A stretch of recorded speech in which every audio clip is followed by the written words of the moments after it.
आज मैक को वैक्सीन लगा। वैक्सीन लगते ही इतना चिल्लाने लगा कि पूछिए मत। हम बहुत परेशान हो गए। लग रहा था क्या हो गया, छोटा सा बच्चा है।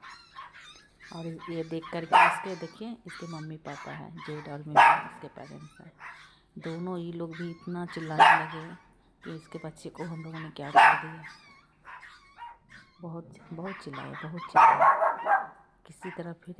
किसी तरह फिर इनको शांत कराया गया कि कुछ नहीं हुआ है करके शांत करे। देखिए कितना सुंदर क्यूट लग रहा है। देखिए चुप